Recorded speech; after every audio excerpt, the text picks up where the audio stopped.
2 days ago, when I was loading our old photos into the digital frame my son had bought me, I noticed him. In a family picnic photo from 1972, standing in the background, looking at us and smiling. This was impossible, because that man was my husband, whom I had buried with my own hands 3 years ago. At first, I thought my eyes were playing tricks on me. It's 78, that happens sometimes. I put on my glasses and looked again. There he was, Richard, unmistakable with his crooked smile and that blue checkered shirt he loves so much. I zoomed in on the digital screen, my hands trembling. The photo was from our family reunion at Lake Tahoma, North Carolina. I remembered that day clearly. The children running around, the smell of barbecue, Richard complaining about the heat. But what I didn't remember was him standing there, behind the oak tree, watching us from a distance when he should have been right beside me in the foreground, holding little Danny. I scrolled through more photos from that day. In each one, Richard appeared twice, once beside me, laughing and talking with family, and again in the background, just watching, always with that same expression. My heart raced as I flipped through photo after photo. This couldn't be real. I called my son Michael immediately. "Mon, it's probably just someone who looks like Dad," he said, his voice tinged with concern. "You know how these old photos can be blurry." "No, Michael, it's him. I'd know your father anywhere." "Mom." His tone had that familiar ring to it, the one that said he was worried about my mental state. "Why don't you come stay with us for a few days?" I hung up, frustrated. Michael didn't understand. Nobody would. But I knew what I saw. That night, I couldn't sleep. Every time I closed my eyes, I saw Richard's face in those photos. That smile that wasn't quite right. I got up and went to the attic to find the original photo albums. There had to be an explanation. The attic was dusty and filled with memories. Boxes of Christmas decorations, old toys, Richard's fishing gear that I couldn't bear to get rid of. And there, on the far shelf, the photo albums. I pulled down the one labeled 1972 and flipped through it with shaking hands. And that's when things got even stranger. The photos in the album didn't match what I had scanned. In these originals, there was only one Richard, the one beside me, where he should be. No figure watching from the background. No duplicate husband. Had I imagined it? Was Michael right about my mind playing tricks? I went back downstairs to check the digital frame again. The photos there still showed both Richards, one by my side, one lurking in the distance. Someone had altered these photos. But who? And why? And how did they get into my digital frame? I spent all night comparing the albums to the digital versions, finding more and more discrepancies. In every digital photo, there he was, my dead husband, watching from the background. The next morning, I called the only person who wouldn't think I was losing my mind, my oldest friend, Judith. She's known me for 60 years and would tell me straight if I was slipping. "Bring both the albums and that digital frame thing over," she said. "Let's get to the bottom of this." At Judith's house, we laid everything out on her dining room table. She examined each photo carefully, switching between the originals and the digital versions. "Vivian," she finally said, her voice uncharacteristically quiet, "these digital ones have definitely been altered, but it would take someone with real technical skills to do this. But who would do such a thing? And why?" Judith didn't answer immediately. Instead, she asked, "Who had access to your photos before they were loaded onto this frame?" "Only Michael. He took the albums last month to scan them for my birthday." Judith's expression changed just slightly. "And you're sure Richard is really gone?" I stared at her. "Judith, I identified his body. I watched them lower his casket into the ground. Of course he's gone."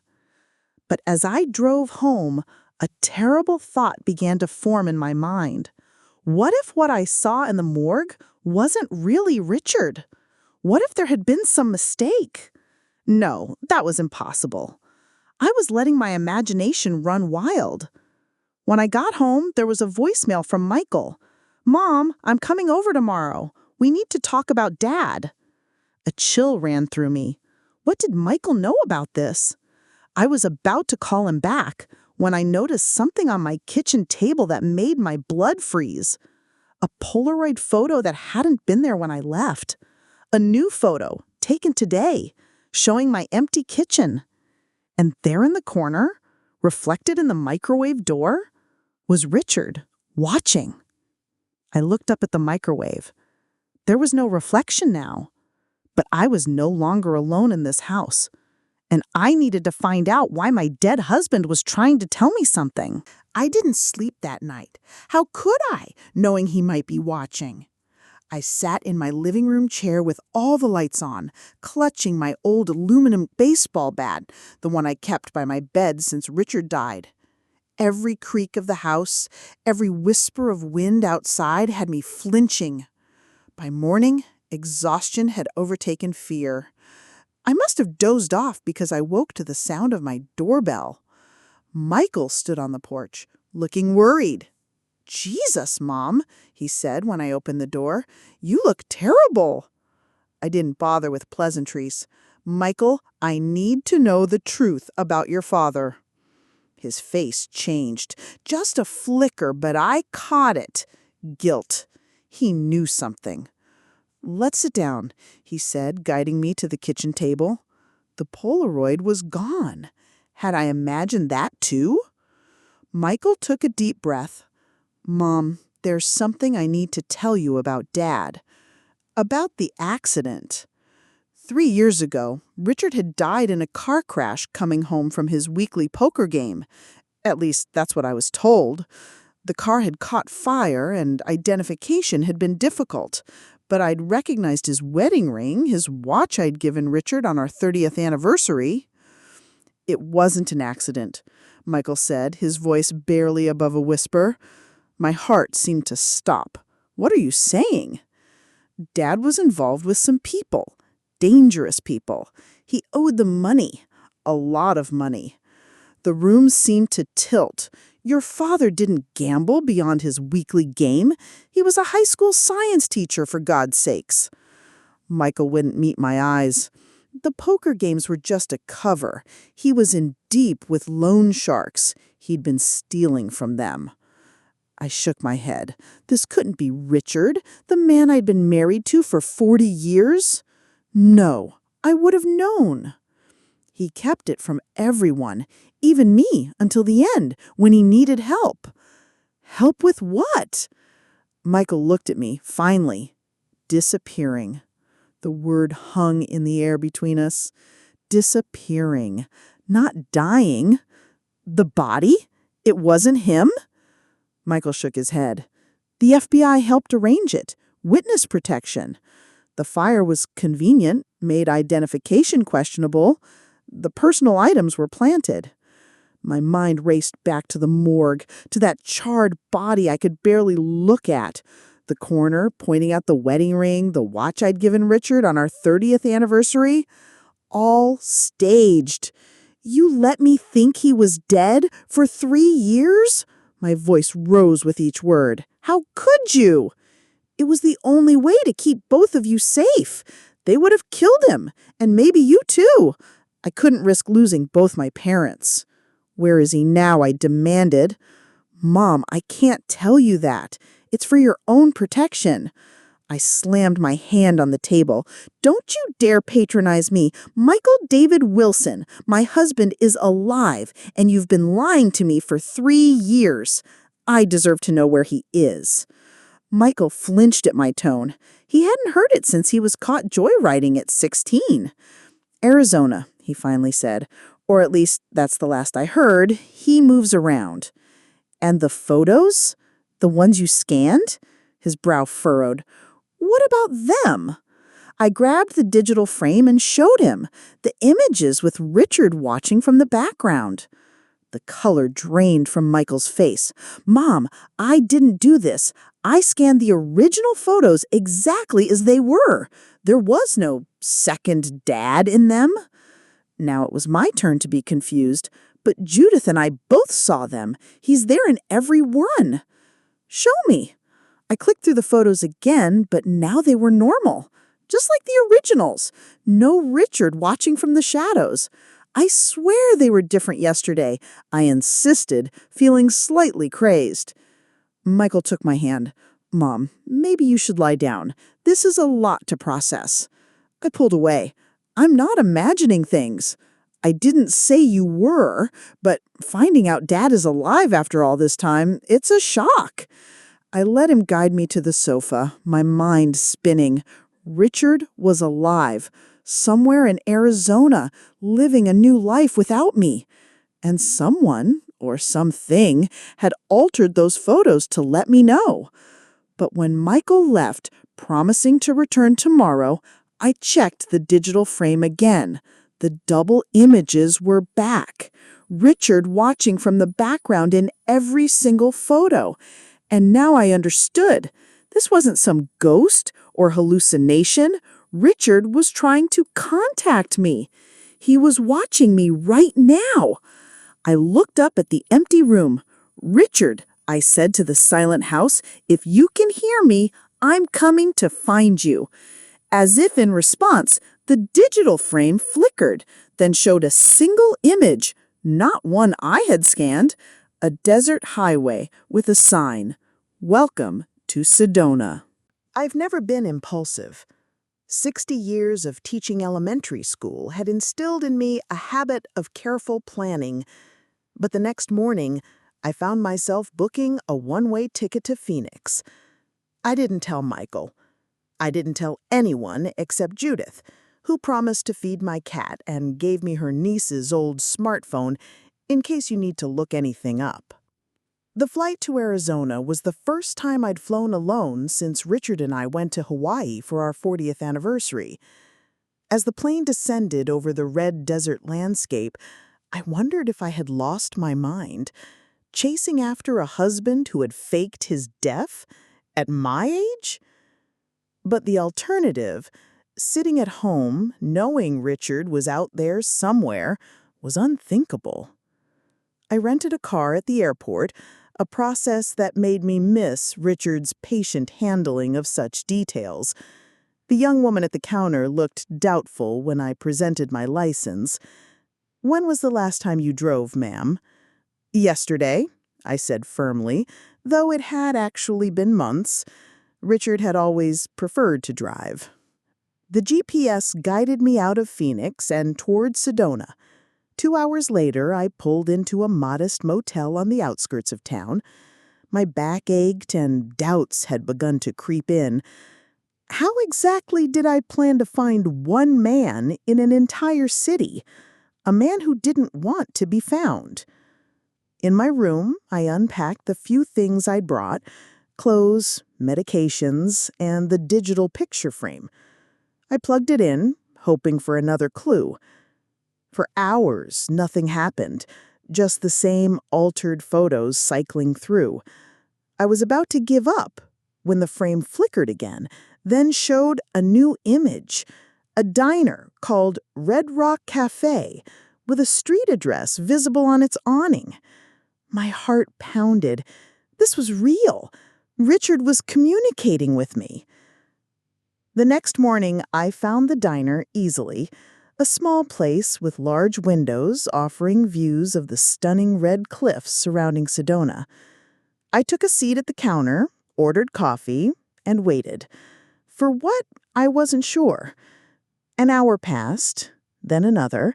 The waitress, Darlene, according to her name tag, kept refilling my cup with increasingly concerned looks.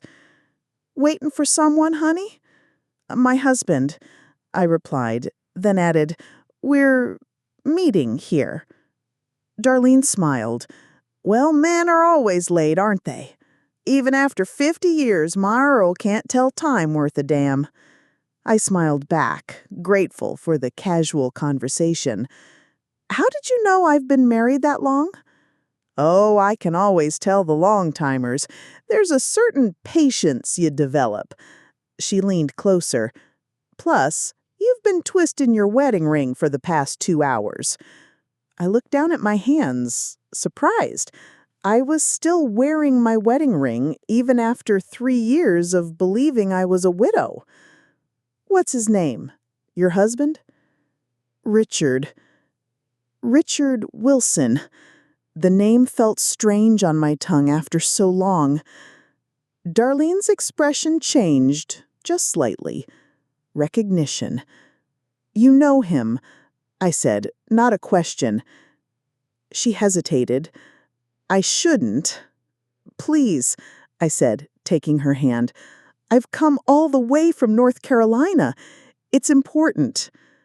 Darlene sighed. He comes in every Tuesday and Friday morning, sits in that booth by the window, orders the same thing, Denver omelet, no toast, extra tomatoes. Richard's favorite breakfast, exactly as he'd always ordered it. Is he alone? Always. Keeps to himself, but he's polite, tips well. She paused. He calls himself Robert now. Robert Webster. Robert Webster. My maiden name. When will he be here next? Tomorrow, Friday.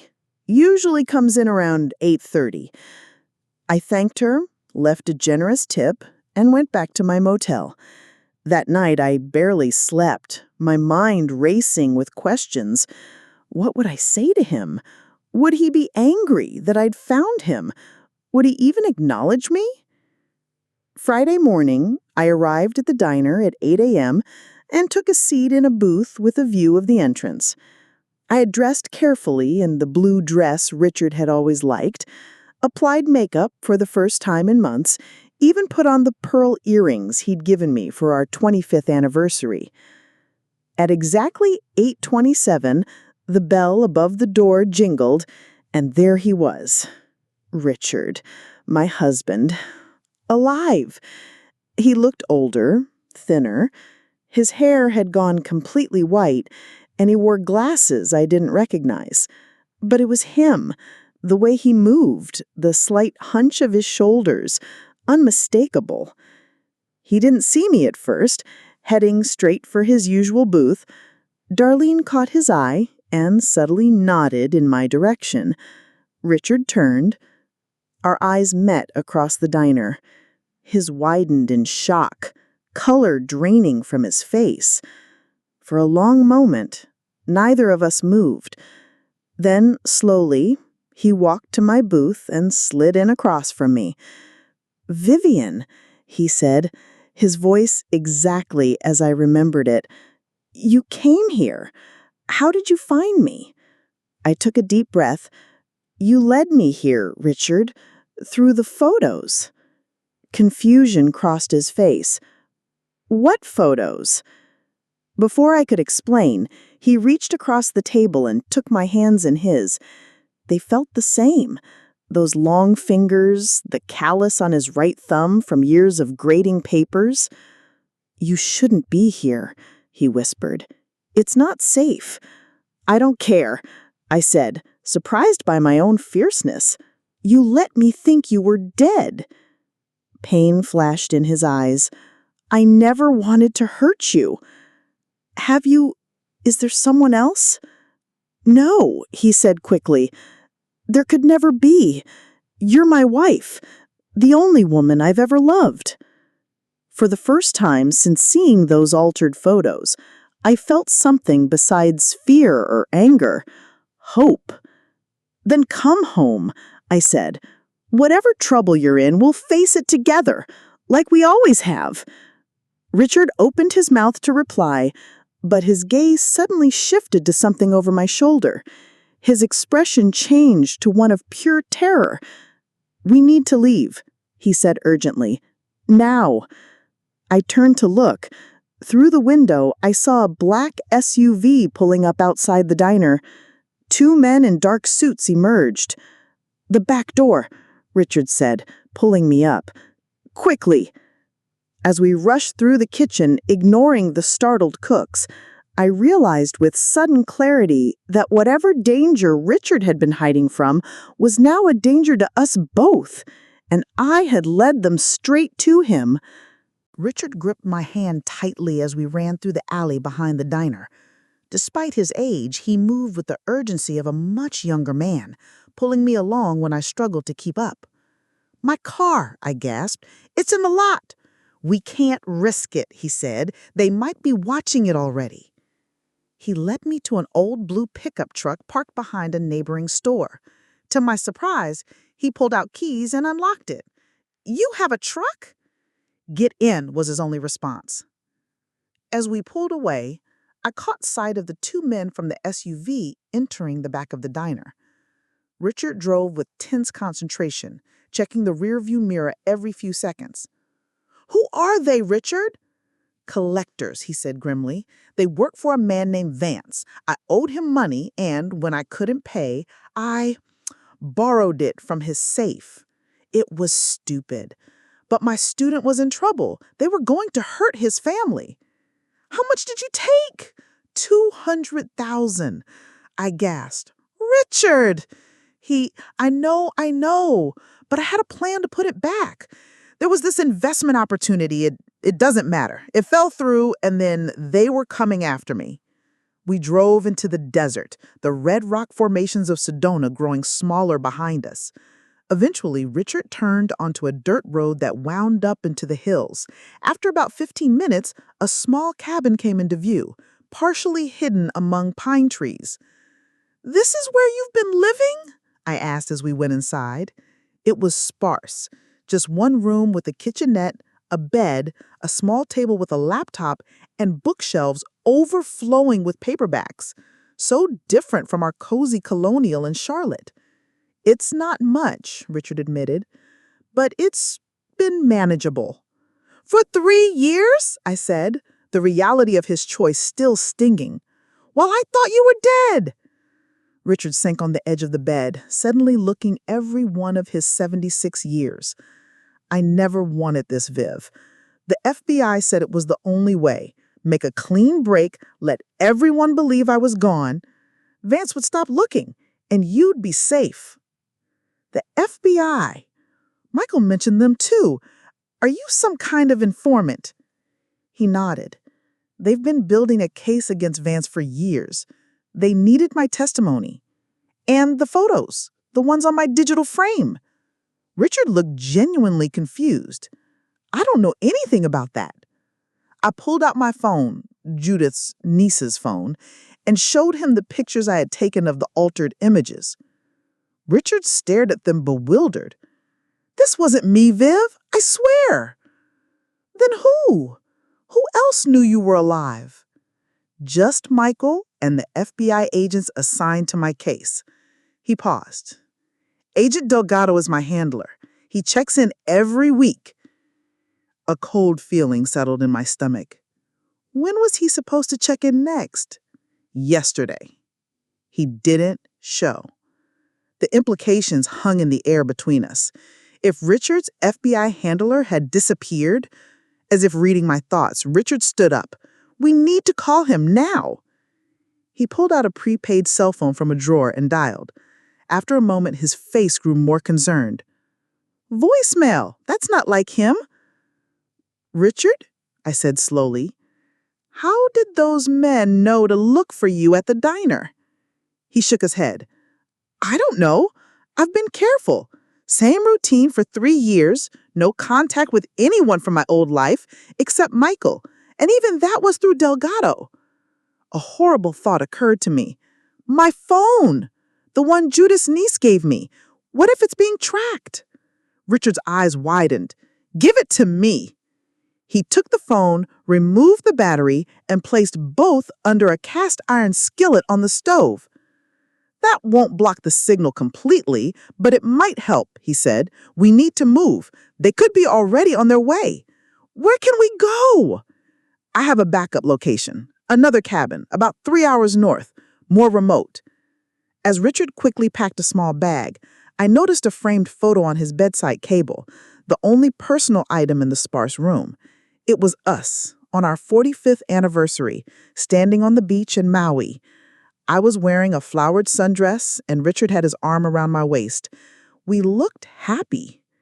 "You kept this," I said, picking up the frame. Richard paused in his packing. "Of course I did. It was all I had of you." Something about his words struck me as odd. "Richard, if you were trying to disappear completely, why keep a photo that could identify you?" Before he could answer, the sound of tires on gravel came from outside. Richard moved to the window and cursed under his breath. "Black SUV. We're too late." He grabbed my hand and led me to what looked like a closet door.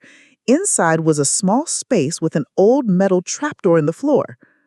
"Root cellar," he explained, lifting the door to reveal a ladder. "It used to be for storing preserves. It connects to a drainage pipe that comes out about 100 yards down the hill. Go down, follow the pipe until you see daylight, then head east toward the rising sun. There's a ranger station about 2 miles that way." "What about you?" "I'll be right behind you. I just need to grab something first."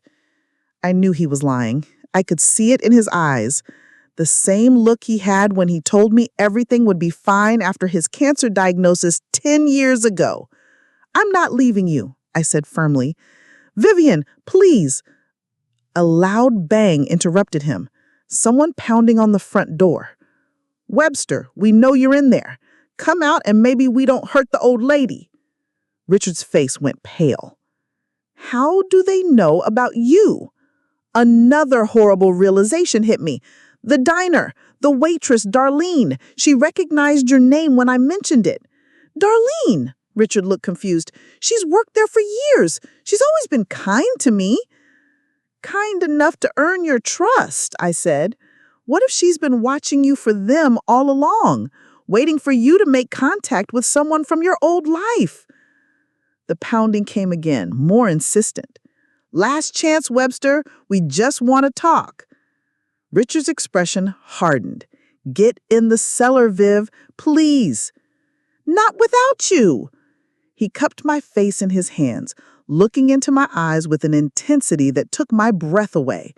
"I lost you once already. I can't let anything happen to you now. Please, my love, go." Before I could argue further, the front door burst open. 2 men entered, the same ones from the diner. One held a gun. "Well, well," said the one without the gun, a tall man with salt and pepper hair and an expensive-looking suit. "Richard Wilson, you've been a hard man to find." "Vance," Richard said, his voice steady despite the fear I could see in his eyes. "I wondered if you'd come yourself." Vance, the man Richard had stolen from, the man he had been hiding from for 3 years. "You know why I'm here," Vance said. "The money plus interest, and maybe a finger or two for the trouble you've caused me." "I told you, I don't have your money." Vance sighed dramatically. "That's disappointing, Richard, especially with your lovely wife here now, too. What was your name again, ma'am? Vivian, wasn't it?" My blood ran cold. He knew my name. This wasn't a coincidence or a lucky break for them. They'd been watching, waiting. "The pictures," I whispered. Vance smiled coldly. "Technology is remarkable these days. A little Photoshop, a little hacking into your home network. You'd be surprised what money can buy." "What do you want?" Richard asked, his voice tight. "I told you, my money. With 3 years of interest, let's call it $500,000. "I told you I don't have it." Vance nodded to the man with the gun, who stepped forward and pressed the barrel to my temple. I froze, terror washing through me. "I think you will find a way," Vance said calmly. "You have 48 hours. Just then, a sound came from outside, car door slamming, voices calling out. Vance looked alarmed for the first time. "Company?" asked Richard. A voice called through a megaphone from outside. "FBI! The house is surrounded. Come out with your hands up." Richard's relief flooded his face. "Delgado," he whispered. What happened next was a blur. Vance's man swung the gun toward the door. Richard lunged at him. There was a struggle, a deafening bang, and Richard fell to the floor with a red stain spreading across his chest. I screamed, dropping to my knees beside him as FBI agents stormed into the cabin, subduing Vance and his associates. But I barely noticed. All I could see was Richard, his breathing shallow, his eyes fixed on my face. "Viv, I'm sorry." "Don't talk," I said, pressing my hands to his wound. "Help is coming." He smiled weakly, always looking after me. "Richard, please stay with me. We've only just found each other again." His hand found mine, squeezing with surprising strength. "Best 50 years of my life." And as agents shouted for paramedics, as the room filled with chaos around us, I held my husband's hand and prayed that our story wasn't ending just as it had begun again. The hospital waiting room in Sedona was small, just 10 chairs and a coffee machine that made terrible coffee. I'd been sitting there for 5 hours, my clothes still stained with Richard's blood. Agent Delgado sat beside me, a serious young man with kind eyes who seemed genuinely concerned about Richard.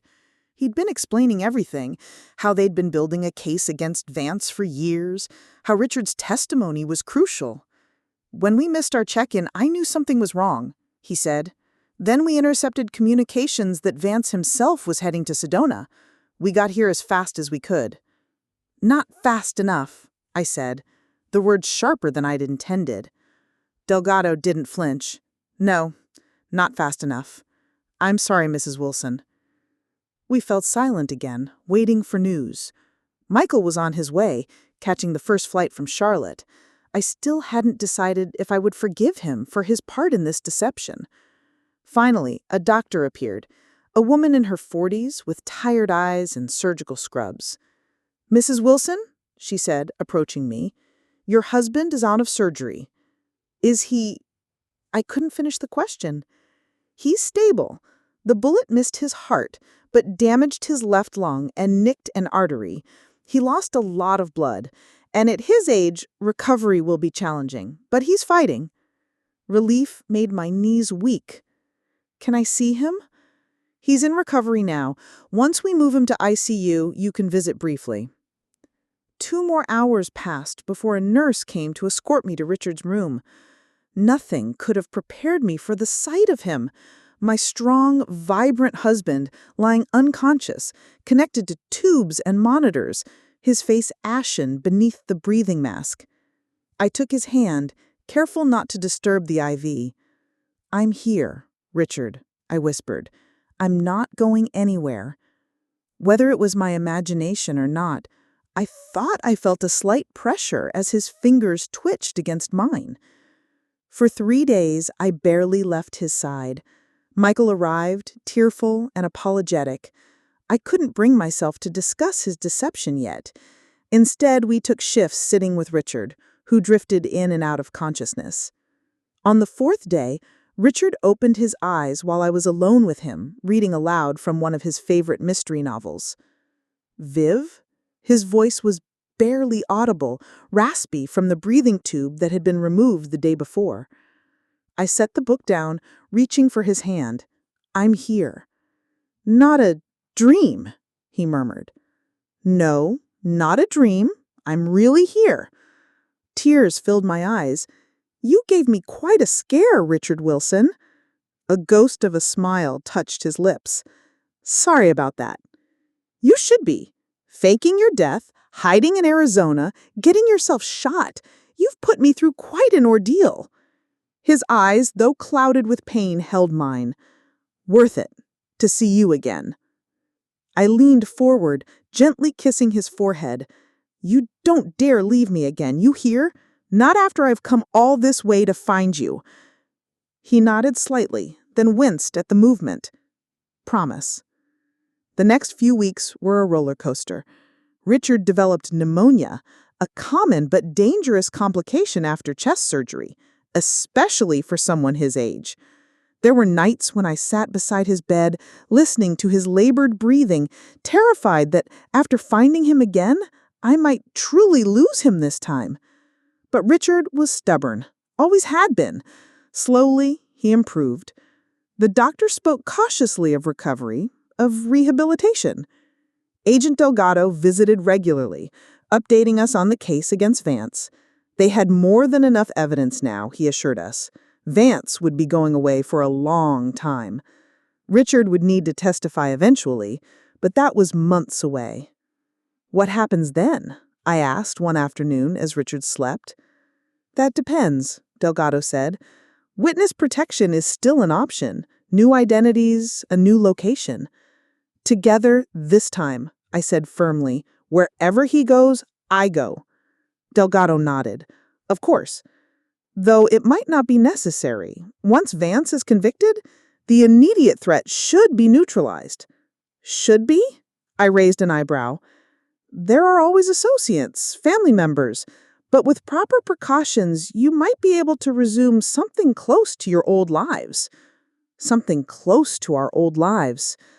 I looked at Richard, sleeping fitfully, his body still struggling to heal. Could we ever go back to what we had? Did we even want to? 6 weeks after the shooting, Richard was discharged from the hospital. He was still weak, requiring regular physical therapy and nursing care. The FBI had arranged a safe house for us, a small ranch-style home on the outskirts of Sedona, with security systems and regular patrols. Michael had returned to Charlotte weeks earlier, his technology company needing his attention, but he called daily, still walking on eggshells around me. I wasn't ready to fully forgive him yet, but I was trying to understand. He'd been caught between protecting his father and lying to his mother, an impossible position. One evening, as Richard and I sat on the patio, watching the sunset paint the red rocks in even deeper crimson, he took my hand. "I've been thinking," he said, his voice stronger now, though still not the robust tone I remembered, "about what happens next. What do you want to happen?" I want to go home, Richard said simply. Not to Charlotte, that life is gone, but maybe somewhere new, where we can be together without looking over our shoulders. What about the trial? Vance's people? Delgado thinks we could settle in a smaller town, maybe on the West Coast. Not witness protection exactly, but a fresh start with some basic security precautions. He squeezed my hand. It wouldn't be the retirement we planned, but we'd be together, I finished. That's all that matters to me. Richard's eyes filled with tears. After everything I've put you through, you'd still start over with me? Richard Wilson, I've spent 53 years with you. I'm not about to stop now just because you made one spectacularly bad decision. I managed a small smile. Even if that decision involved faking your death. He looked away, guilt washing over his face. I'll spend the rest of my life making it up to you, Viv. You'd better. Though I must admit, there is something thrilling about being married to a man with a secret identity. Very James Bond. Richard laughed, then winced, holding his chest. Please don't make me laugh yet. It hurts too much. That night, as Richard slept beside me, a miracle I still couldn't quite believe, I thought about the strange path that had led us here. The altered photos, my cross-country journey, the terrible fear of losing him all over again. Part of me was still angry at the deception, the years of grief I'd endured unnecessarily. But another part understood the impossible choice Richard had faced. In the morning, I called Michael. "Mom," he answered immediately, "is Dad okay?" "Your father is fine," I said, "but it's time you and I had a real conversation." There was a pause. "About me not telling you he was alive?" "Yes." Michael sighed heavily. "I wanted to tell you, Mom. Every day for 3 years I wanted to tell you. Seeing you grieving, putting flowers on an empty grave, it was torture." "Then why didn't you?" Because Dad made me promise, and because the FBI agents made it very clear what could happen if Vance found out Dad was alive. They showed me photos of what happened to other witnesses who'd been discovered. His voice cracked. I couldn't risk that happening to either of you. I closed my eyes, picturing my son carrying this burden alone. We should have faced it together, as a family. I know that now, Michael said quietly. Can you ever forgive me? The question hung in the air. Could I? The anger was still there, but diminishing in the face of understanding. I'm working on it, I said finally. We all made choices, Michael. Your father chose to protect me by disappearing. You chose to protect us both by keeping his secret. And I chose to find him, despite the risks. Now we have new choices to make. Together this time. Over the next month, Richard's strength returned gradually. We spent hours talking, filling in the gaps of our 3 years apart. I told him about the grief support group I'd joined, the garden I'd planted in his memory. He told me about his solitary life in the cabin, teaching online science courses under his new identity, the way he'd watch our old home through social media posts from neighbors. He saw the Christmas lights you put up last year, the blue ones on the porch. They looked beautiful. You were spying on me? I asked, not sure whether to be touched or disturbed. Just checking that you were okay, he admitted. I never commented or connected, just watched from afar. Like in the altered photos, I thought, with a chill. Maybe Vance's people hadn't created those images after all. Maybe they'd simply noticed Richard's digital footprints as he watched over me and used that knowledge to set their trap. 2 months after the shooting, Vance's trial was scheduled. Richard would testify, then we would relocate. Monterey, California was the current plan, a coastal town where 2 retirees could blend in easily. The night before we were set to fly to New York for the trial, Richard and I sat looking through old photo albums. The real ones this time. No digital alterations. Remember this day? He asked, pointing to a picture of us on a boat, both of us laughing as spray from the lake showered us. Lake Norman, 1987. Danny fell overboard trying to catch that huge bass, and you jumped in after him even though he was 16 and a better swimmer than you. Richard smiled. I was terrified. All I could think was, not my son. You've always been protective of the people you love, sometimes to a fault. He looked at me, understanding my reference to his disappearance. I thought I was doing the right thing, Viv. I couldn't bear the thought of them hurting you to get to me. I know. I turned the page of the album, revealing our family Christmas photo from 2010. Richard, me, Michael, his wife Sarah, and young Danny Jr., all smiling, unaware of what the future would hold. But we're stronger together than apart. Always have been, always will be, he agreed, taking my hand. The next morning, as we prepared to leave for the airport, Agent Delgado arrived unexpectedly at our safe house. There's been a development, he said, his expression grave. Vance was found dead in his cell this morning. Apparent suicide. Richard sank into a chair. Suicide? That doesn't sound like Vance. We're investigating, but without him, the case against his organization is significantly weaker. What does this mean for us? I asked. It's complicated, Delgado admitted. On the one hand, the immediate threat, Vance himself, is gone. On the other, his organization is still operational, and someone new will step up to lead it. They might decide to let bygones be bygones, or they might want revenge, Richard finished. We still recommend relocation and new identities, at least temporarily. I looked at Richard, seeing the weariness in his eyes. More hiding, more looking over our shoulders, more fear. No, I said firmly. Both men turned to me, surprised. No more running, I continued. We've spent 3 years apart because of these people. I won't let them dictate the rest of our lives, too. Vivian, Richard began. "It's not safe." "Nowhere is completely safe," I interrupted. "But I'd rather face whatever comes together than spend another day hiding from shadows." Agent Delgado looked uncomfortable. "Mrs. Wilson, I strongly advise against—" "What if we went public?" Richard suggested suddenly. "Public?" Delgado and I asked simultaneously. "The whole story, my testimony against Vance, the witness protection, all of it. Give it to the media. Make it so high profile that coming after us would only bring more attention to their organization." Delgado frowned. "That's unorthodox." "But it might work," I said, warming to the idea. "If everyone knows Richard's story, if it's in the national news, wouldn't that provide a kind of protection?" "Or make you an even bigger target," Delgado countered.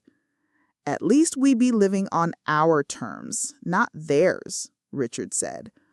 The conversation continued for hours, with Delgado calling in his superiors. By evening, a compromise had been reached. Richard would give one major interview with a trusted journalist, telling a version of his story that protected sensitive details of the investigation.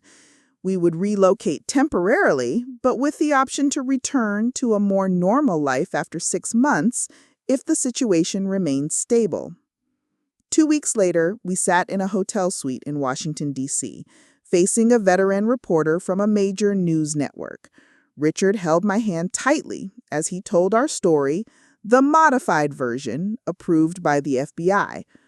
"I faked my death to protect my family. It was the hardest decision I've ever made. But not a day went by that I didn't think of my wife, my son, the life I left behind." The reporter turned to me. "And how did you feel when you discovered your husband was alive, Mrs. Wilson?" I considered the question carefully. Shocked, angry, relieved, all at once. But mostly I felt determined to never be separated again. "And now, what happens next for you both?" Richard and I exchanged glances. "We start over," I said simply. "Together." The interview aired nationally the following week. As predicted, it created a sensation. Richard's story, the devoted teacher who went into hiding to protect his family, captured the public's imagination. We received thousands of messages of support, offers of places to stay, even a book deal. More importantly, according to Delgado, chatter within Vance's organization suggested they had no appetite for pursuing a vendetta that would bring further scrutiny to their organization. The new leadership was more interested in distancing themselves from Vance's more controversial operations. 6 months later, as agreed, we revisited our security situation. With no signs of threat, we made another decision: to return to North Carolina, not to Charlotte, but to a small coastal town where neither of us had connections. We bought a modest house 2 blocks from the ocean with a porch swing and a garden for me to tend. Michael and his family visited regularly. Danny Jr., now 13, was initially wary of the grandfather who had returned from the dead, but Richard's patience and genuine interest in the boy's science projects gradually won him over. Life settled into a new normal. Richard couldn't return to teaching in a classroom. He was too recognizable now. But he found purpose volunteering at the local science museum, inspiring a new generation of curious minds. As for me, I started a support group for older adults facing major life transitions.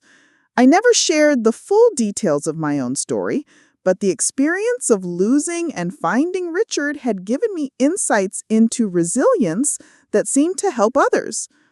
One evening, a year after the interview, Richard and I walked along the beach at sunset. Despite the lingering effects of his injury, a slight limp, occasional shortness of breath, he moved with a lightness I hadn't seen since before his death. "Happy?" he asked, noticing my thoughtful expression. "Very," I replied, "though sometimes I still can't believe this is real, that you're really here." Richard stopped walking, turning to face me. "I'm here, Viv, for good this time." He reached into his pocket and pulled out a small box. Inside was a ring, not my original wedding band, which I still wore, but a new one with small sapphires surrounding a diamond. "I missed our 50th anniversary," he said softly, "and our 51st and 52nd. I can't get those years back, but I can promise you all the ones we have left." He took my hand. "Vivian Elizabeth Wilson, will you marry me again?" Tears filled my eyes as I looked at this man I'd loved for over half a century, this man I'd grieved, found, and nearly lost again. "Yes," I said, "always yes." As the sun dipped below the horizon, painting the sky in brilliant oranges and pinks, Richard slipped the new ring onto my finger next to the old one, the past and present, side by side, just like us. That night I dreamed of photos, not the altered ones that had led me to Richard, but new ones we'd create together, images of a future I'd once thought impossible, a second chance at the life we were meant to share.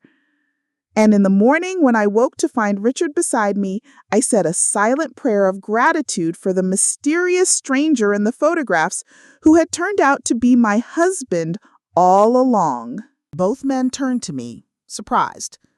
"No more running," I continued. "We've spent 3 years apart because of these people. I won't let them dictate the rest of our lives, too." "Vivian," Richard began, "it's not safe." "Nowhere is completely safe," I interrupted. "But I'd rather face whatever comes together than spend another day hiding from shadows." Agent Delgado looked uncomfortable. "Mrs. Wilson, I strongly advise against—" "What if we went public?" Richard suggested suddenly. "Public?" Delgado and I asked simultaneously. "The whole story, my testimony against Vance, the witness protection, all of it. Give it to the media. Make it so high profile that coming after us would only bring more attention to their organization." Delgado frowned. "That's unorthodox." "But it might work," I said, warming to the idea. "If everyone knows Richard's story, if it's in the national news, wouldn't that provide a kind of protection?" "Or make you an even bigger target," Delgado countered. "At least we be living on our terms, not theirs," Richard said. The conversation continued for hours, with Delgado calling in his superiors. By evening, a compromise had been reached. Richard would give one major interview with a trusted journalist, telling a version of his story that protected sensitive details of the investigation. We would relocate temporarily, but with the option to return to a more normal life after 6 months if the situation remained stable. 2 weeks later, we sat in a hotel suite in Washington, D.C., facing a veteran reporter from a major news network. Richard held my hand tightly as he told our story, the modified version approved by the FBI. "I faked my death to protect my family. It was the hardest decision I've ever made, but not a day went by that I didn't think of my wife, my son, the life I left behind." The reporter turned to me. "And how did you feel when you discovered your husband was alive, Mrs. Wilson?" I considered the question carefully. Shocked, angry, relieved, all at once. But mostly I felt determined to never be separated again. "And now, what happens next for you both?" Richard and I exchanged glances. "We start over," I said simply. "Together." The interview aired nationally the following week. As predicted, it created a sensation. Richard's story, the devoted teacher who went into hiding to protect his family, captured the public's imagination. We received thousands of messages of support, offers of places to stay, even a book deal. More importantly, according to Delgado, chatter within Vance's organization suggested they had no appetite for pursuing a vendetta that would bring further scrutiny to their organization.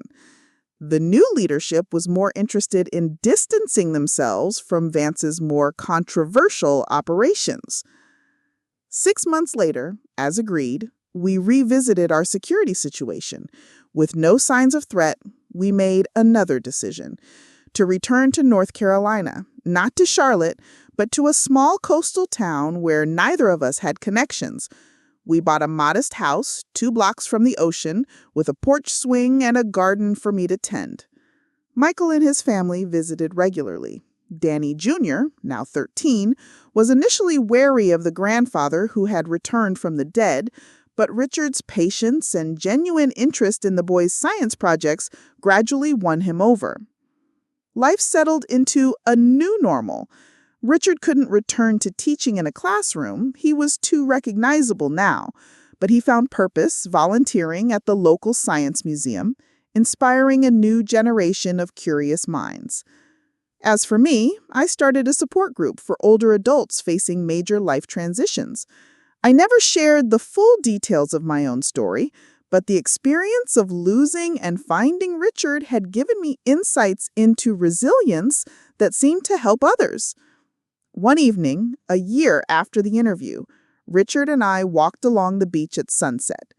Despite the lingering effects of his injury, a slight limp, occasional shortness of breath, he moved with a lightness I hadn't seen since before his death. "Happy?" he asked, noticing my thoughtful expression.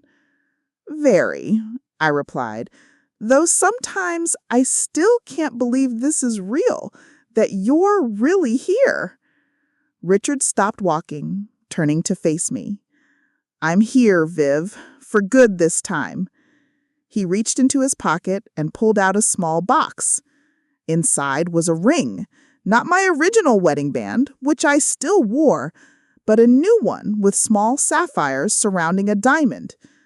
"I missed our 50th anniversary," he said softly, "and our 51st and 52nd. I can't get those years back, but I can promise you all the ones we have left." He took my hand. "Vivian Elizabeth Wilson, will you marry me again?" Tears filled my eyes as I looked at this man I'd loved for over half a century, this man I'd grieved, found, and nearly lost again. "Yes," I said, "always yes." As the sun dipped below the horizon, painting the sky in brilliant oranges and pinks, Richard slipped the new ring onto my finger next to the old one, the past and present, side by side, just like us. That night I dreamed of photos, not the altered ones that had led me to Richard, but new ones we'd create together, images of a future I'd once thought impossible, a second chance at the life we were meant to share. And in the morning, when I woke to find Richard beside me, I said a silent prayer of gratitude for the mysterious stranger in the photographs who had turned out to be my husband all along. Back in our coastal home after the holidays, we settled into a new rhythm. The foundation work kept us busy. Richard's health continued to improve.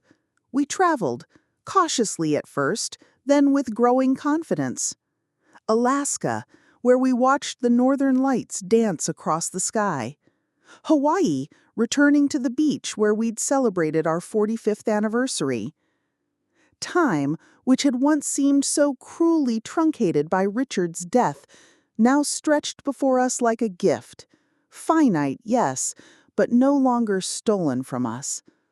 On what would have been, was, our 55th wedding anniversary, Richard surprised me with a small party. Michael and his family drove down from Charlotte. A few new friends from town joined us. There was cake, champagne, stories shared. As the evening wound down, Richard raised his glass for a toast. "To my wife, Vivian," he said, his voice strong and clear, "who found me when I was lost, who forgave me when I was wrong, who loved me enough to cross deserts and face dangers to bring me home." He turned to me, his eyes shining with emotion. "They say true love never dies, but what they don't tell you is how hard you sometimes have to fight to keep it alive, how many obstacles you have to overcome." I reached for his hand, remembering everything we'd endured, The separation, the deception, the shooting, the painful feeling. We fought, I said simply, and we won. Later that night, after our guests had gone and we sat alone on our porch, watching stars appear over the ocean, Richard pulled out a small box. "Another ring?" I teased. "My fingers will run out of room." He laughed. "Not a ring this time." Inside was a small silver pendant in the shape of a frame, and inside the frame was a miniature version of our wedding photo. Richard in his too large rented suit, me in my mother's altered wedding dress, both of us impossibly young and hopeful. "To replace the photos that were altered," he explained as he fastened it around my neck. "A true image to carry with you. No manipulations, no deceptions, just us, as we began." I touched the pendant, feeling the weight of it against my skin. "It's perfect." "I can't change the past, Viv," Richard said softly. "I can't give you back those 3 years, but I can promise you all the days we have left. No more secrets, no more separations." "No more faking your death?" I asked with a small smile. "Definitely not. Once was quite enough." I leaned against his shoulder, listening to the steady rhythm of his breathing, a sound I had once thought I would never hear again. "Do you think we would have found each other again if Vance's people hadn't used those altered photos to lure me to Arizona?" I asked. Richard was quiet for a long moment. "I like to think so. That somehow, some way, we would have reconnected. That some force in the universe couldn't bear to keep us apart. A romantic notion for a science teacher. Well, I've learned that some things can't be explained by science. Like how you found the strength to track me down. Like how I survived that shooting when the odds were against me. Like how after everything, we're sitting here together, watching the same stars." We fell silent, content in each other's company. The night was warm, the sound of waves breaking on the shore, a gentle backdrop to our thoughts. "The stranger in the photographs, he turned out to be the man I've known all along." Richard smiled, squeezing my hand. "Not a stranger after all. Just lost for a while." "But found," I said firmly. "Always found." And as we sat together, I thought about how life rarely gives us neat endings. Instead, it offers continuations, new chapters, unexpected turns in a story we thought we knew. Richard and I had been given something few people experience, the chance to lose and find each other, to grieve and rejoice, to end and begin again.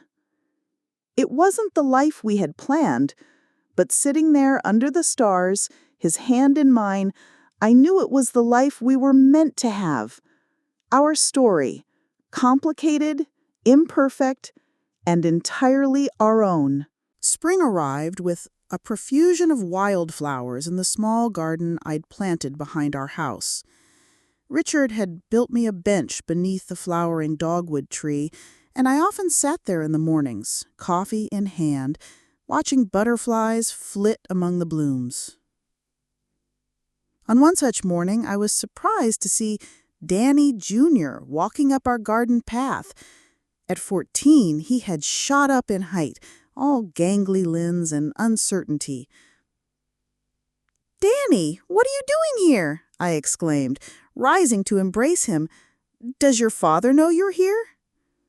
He nodded. "Dad dropped me off. He's running errands in town.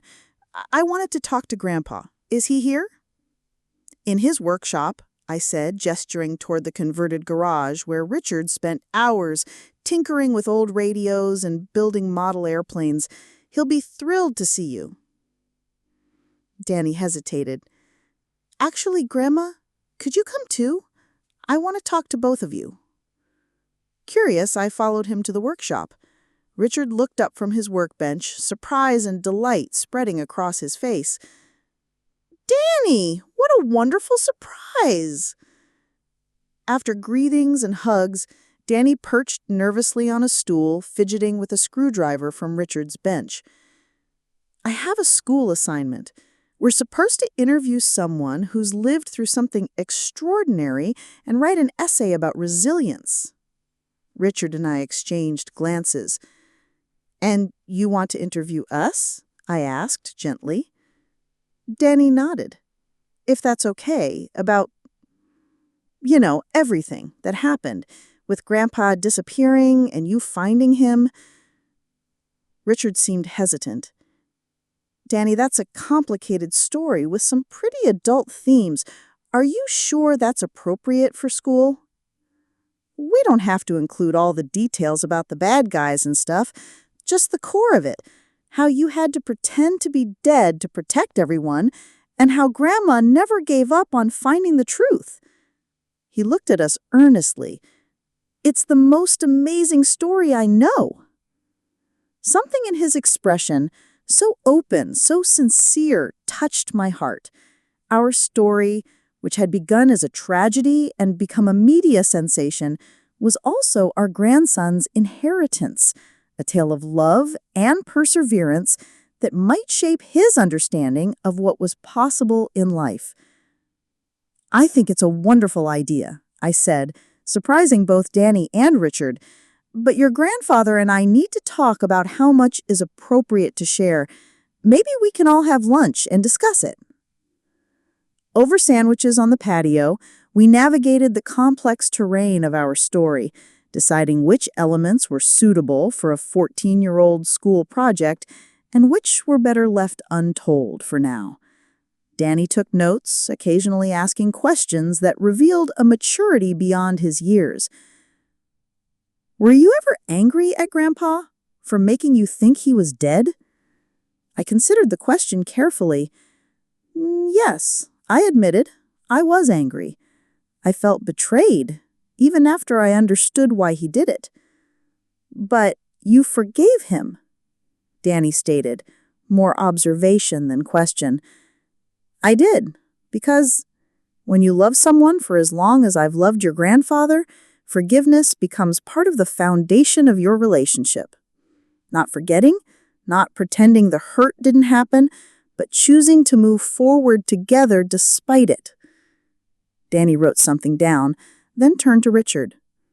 "And were you ever mad at Dad for not telling Grandma the truth?" Richard looked startled by the question. It wasn't one we'd discussed in our many conversations about the past. "Yes, sometimes," he admitted. "There were moments when I thought that Michael should have found a way to tell your grandmother to spare her the grief. But I had put him in an impossible position. He was trying to protect both of us the best way he knew how." Danny seemed satisfied with this answer, though I made a mental note to revisit the topic with Richard later. It hadn't occurred to me that he might have harbored resentment toward our son. After lunch, as Michael arrived to pick up Danny, our grandson surprised us with a request. "Could I maybe have a photo of you two for my presentation? Not an old one, but like now?" Richard put his arm around my shoulders as Michael took a picture of us on the patio, the flowering dogwood visible in the background. It struck me that this image, two elderly people with lined faces and white hair, arms around each other, contained a story no viewer could possibly grasp just by looking. The depth of our experiences, the years of separation and reunion, the fight to reclaim our life together, all invisible, yet forming the foundation of the simple moment captured in the photograph. That evening, as Michael and Danny had left, Richard and I sat on our porch swing watching the sunset. "I never asked if you were angry at Michael," I said quietly. Richard sighed. "Not angry, exactly. Frustrated sometimes. I'd call to check in, and he'd tell me how you were struggling, and I'd think, just tell her I'm alive. But I knew that wasn't fair to him. I had sworn him to secrecy, made him promise. He was caught in the middle, I agreed, trying to be a good son to both of us. We sat in contemplative silence for a while. Danny's question got me thinking, Richard said eventually, about forgiveness. It's been a major theme in our story, hasn't it? You forgiving me, both of us forgiving Michael. Maybe even forgiving ourselves. I nodded, watching the sky turn from gold to pink to purple. Forgiveness isn't something you do once and it's done. It's a choice you keep making. Do you still have moments? Richard asked hesitantly. When you're angry about those 3 years? I considered the question honestly. Yes, sometimes. Not often, but yes. Usually when I think about what I missed, your 70th birthday, Michael's promotion ceremony, moments we should have shared. Richard took my hand. I'm sorry, Viv. I'll always be sorry for that. I know, I squeezed his hand, and I'll always choose to forgive you. That night, as I drifted towards sleep, I thought about Danny's essay. What would he write about us? What lessons would he take from our complicated journey? And what would readers of his essay, his teacher, his classmates, make of our story filtered through the perspective of a 14-year-old boy? It was a strange feeling knowing that our private pain and joy would become part of someone else's understanding of the world, but perhaps that was as it should be.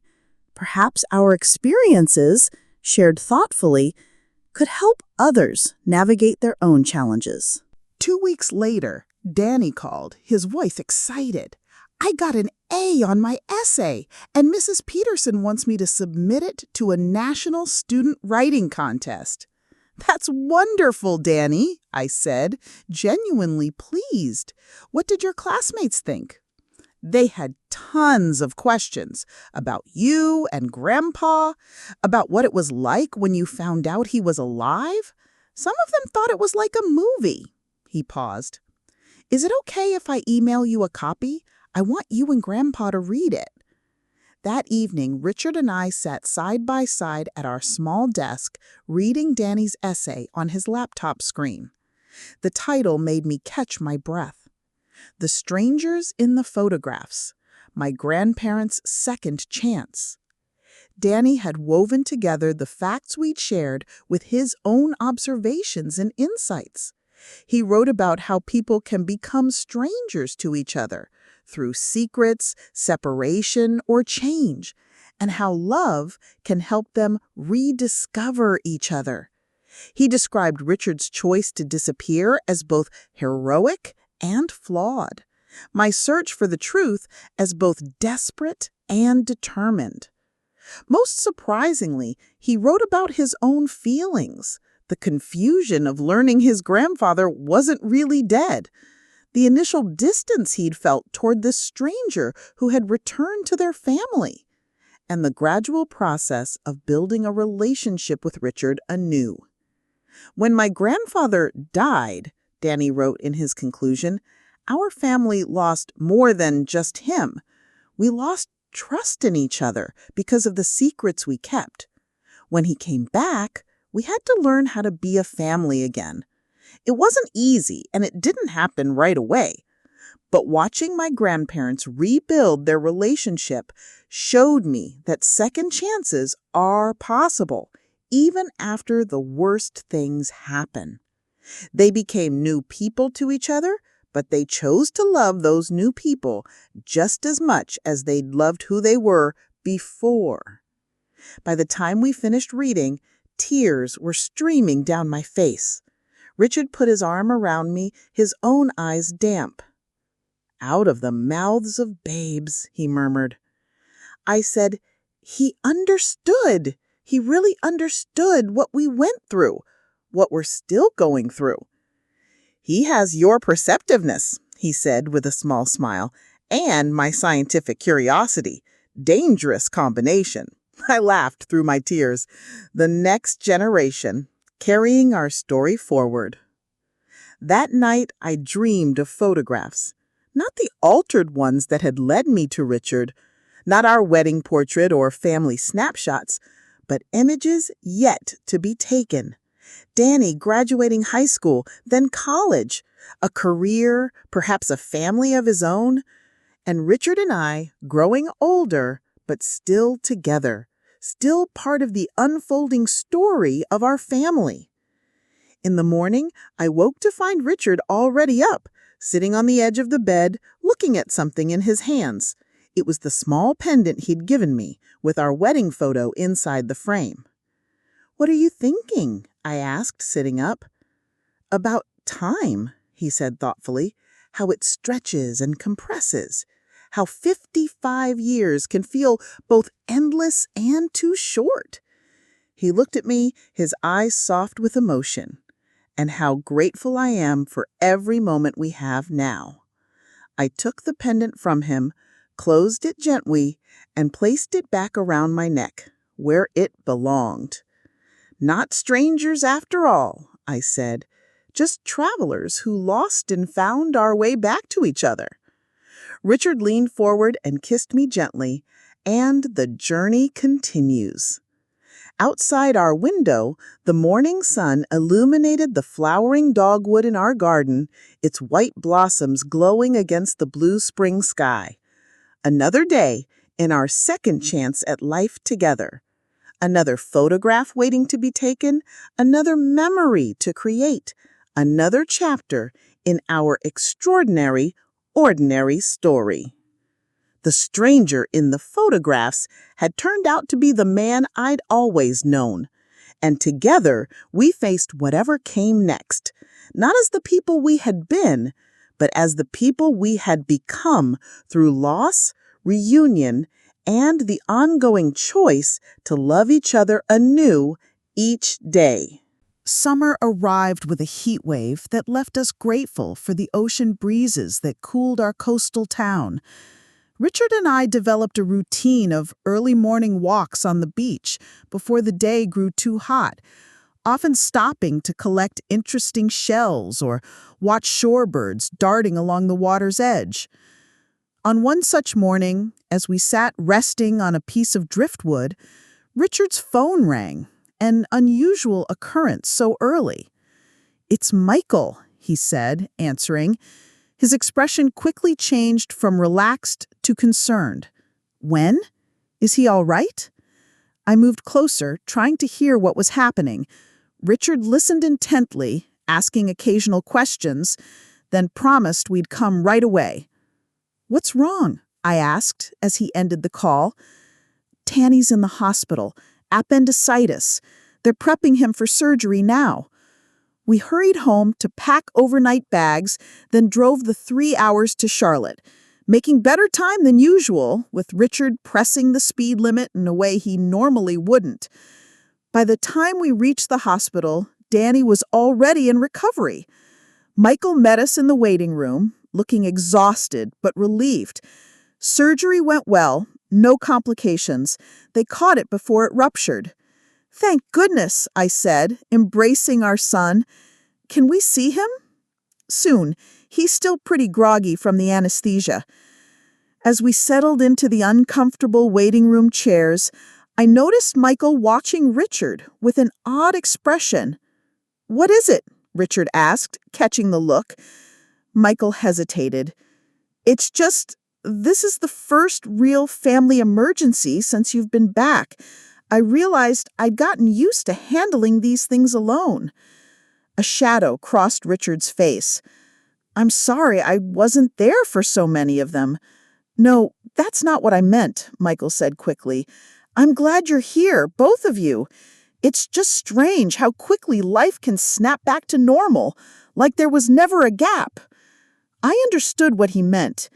In moments of crisis, old patterns reasserted themselves. Richard taking charge of the drive, me packing necessary supplies, Michael handling the medical details. A family unit functioning as it had for decades, muscle memory overriding the years of separation. When we were finally allowed to see Danny, he was pale but smiling weakly, an IV in his arm and monitors beeping softly beside his bed. "Hey, kid," Richard said, gently squeezing his grandson's hand. "Heard you had quite an adventure today." "It hurt so bad," Danny admitted, "but the doctors were cool. They let me see pictures of my appendix after they took it out." "Typical science nerd," Michael said affectionately, ruffling his son's hair. "Wonder where he gets that from," I teased, looking pointedly at both my husband and son, science teachers both. We stayed with Danny until he drifted off to sleep, then took turns keeping watch through the night.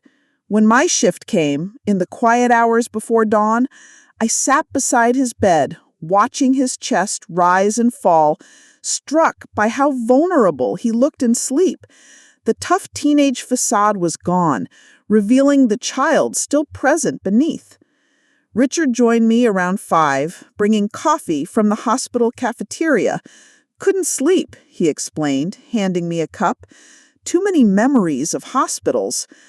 I knew he was thinking of his own stay after the shooting, the weeks of recovery, the pain, the uncertainty. "This is different," I said softly. "Danny will be fine." Richard nodded, but his expression remained troubled. "I keep thinking about what Michael said about handling emergencies alone. How many times did he rush to a hospital without me there to help? How many times did you?" Richard, no, let me say this. He took a deep breath. I made the decision to disappear to protect you both. I still believe it was necessary given what we knew then, but the cost, sometimes I wonder if it was worth it. I thought carefully before responding. The past is written in stone. We can't change it, only learn to live with it. What matters is that you're here now, for this emergency and whatever comes next. He reached for my hand, his eyes fixed on Danny's sleeping form.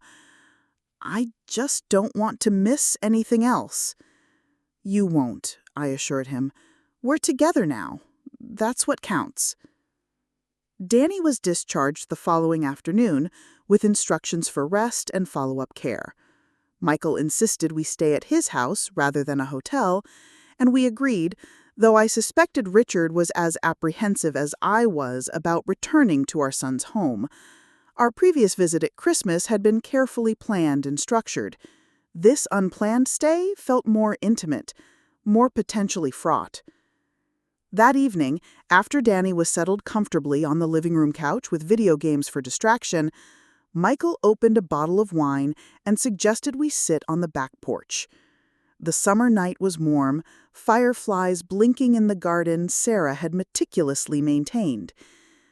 "I've been meaning to ask you both something," Michael said after we'd settled into the wicker furniture.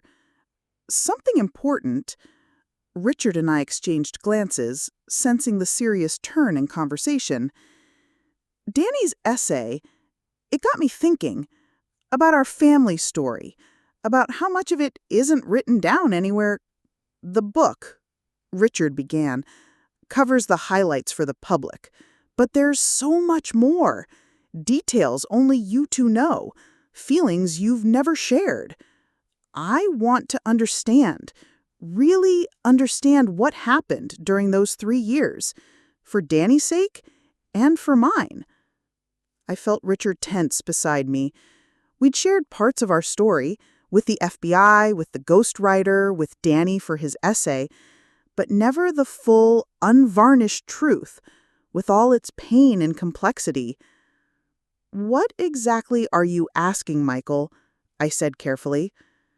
He set down his wineglass. "I want to record your stories, both of you, separately at first, then together. Your experiences during the separation, how you felt, what you did, a complete oral history, just for our family." "Why now?" Richard asked. Michael looked at his father directly. "Because Danny's appendicitis reminded me how fragile life is, how quickly things can change, and because," he hesitated, "because I still have questions, things I need to understand about what happened. Richard was quiet for a long moment. I'm not sure I can talk about some of those things, he finally said. Not because I don't want to share them with you, but because they're raw. I understand, Michael said, but would you try? For us? I watched my husband struggle with the request, seeing the conflict on his face. He'd spent 3 years in isolation, then months rebuilding our life together.